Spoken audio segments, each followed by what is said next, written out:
Resenha do texto. História Econômica do Brasil. São Paulo, Brasiliense, 1984. Capítulo 2, Caio Prado Júnior. Por Tiago Silva do Rosário. 15 de junho de 2019.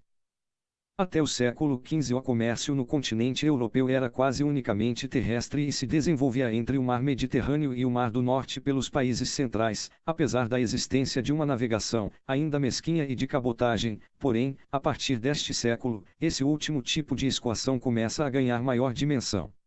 Os países que se encontravam em melhor posição geográfica em relação ao mar se lançaram ao empreendimento marítimo: Holanda, Inglaterra, Normandia, Bretanha, Portugal e Espanha.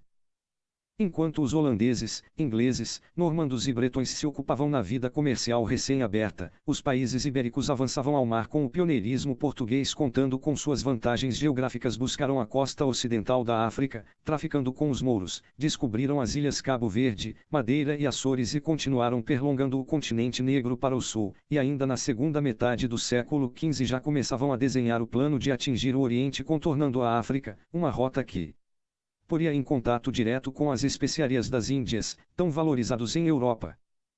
Os espanhóis buscaram outra rota às Índias, foram pelo Ocidente e chegaram na América, seguidos pelos portugueses que toparam também com o novo continente mais ao sul. Dessa mesma forma vieram depois os franceses, ingleses, holandeses, até dinamarqueses e suecos, porém, a princípio com menor densidade.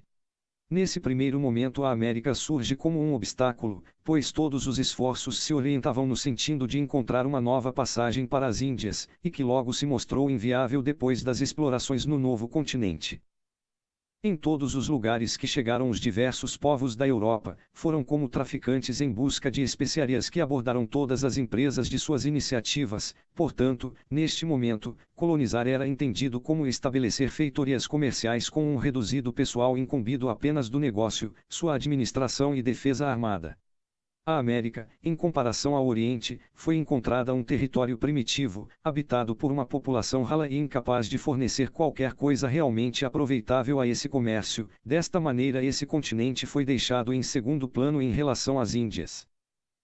A ideia de povoar não ocorre inicialmente em nenhum país, dado que naquele momento, inícios do século XVI, nenhum povo europeu estava em condições de diluir sua população, por ainda não ter se recuperado das devastações da peste dos séculos anteriores. Porém existia a necessidade de conservação das feitorias, e para que tornasse lucrativo o negócio, precisar-se-ia ampliar as suas bases, que fundassem e organizassem a produção dos gêneros que interessavam ao comércio, e somente desta maneira surge a ideia de povoar, encabeçada pelos portugueses, com as experiências nas ilhas do Atlântico e ampliação para a América.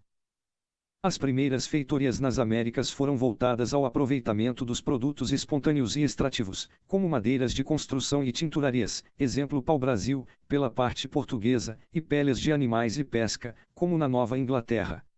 Mais felizes foram os espanhóis, que logo encontraram ouro e prata no México e Peru, o que alimentou a esperança de se encontrar metais preciosos em mais lugares, o que desencadeou um maior empreendimento para a colonização do centro do continente. A partir do século XVII, essas feitorias se expandiram para povoamentos de dois tipos divergente quanto sua localização geográfica e a conjuntura político-social da Europa. Com os conflitos políticos religiosos dos países da Europa, principalmente a Inglaterra, fizeram acontecer uma grande imigração para as áreas temperadas da América, como as colônias inglesas mais ao norte, por possuírem fatores climáticos similares ao da Europa, serviram como escape para esses conflitos. Pessoas que chegavam à América numa tentativa de reconstrução de lores desfeitos ou ameaçados, o que resultará em povoamentos com características semelhantes ao continente em que se originam. As colonizações das zonas tropicais e subtropicais se desenvolvem de maneira diferente e inaugural, pois fora de um clima afeiçoado aos europeus, o colono encontrava outros estímulos para sua permanência, quais seriam o fator de exploração econômica, já que nesses ambientes poderia ser produzido o que não era possível na Europa e que tinha alto valor no mercado, as especiarias como o açúcar. Porém, a produção nessas áreas se organizou com base em grandes unidades produtoras, fazenda, engenho, plantações, para cada proprietário, que teriam muitos trabalhadores subordinados e sem propriedade. No caso da América Inglesa, não era interessante ao colono ingressar como mão de obra na América subtropical, pois como não estava na condição de proprietário estava fadado a trabalhar em proveito de outro e apenas por sua subsistência, quando podia e adquiria condições, seguia-se para os trópicos. A Inglaterra tentou utilizar colonos como mão de obra até o século XVII, a substituiu inteiramente por negros importados, já Portugal e Espanha por haver em seus países tão poucos braços disponíveis, exploraram logo a mão de obra escrava, dos indígenas e africanos, cuja últimos Portugal dominava o comércio. Texto publicado no site portal ih.blogspot.com em 15 de junho de 2019.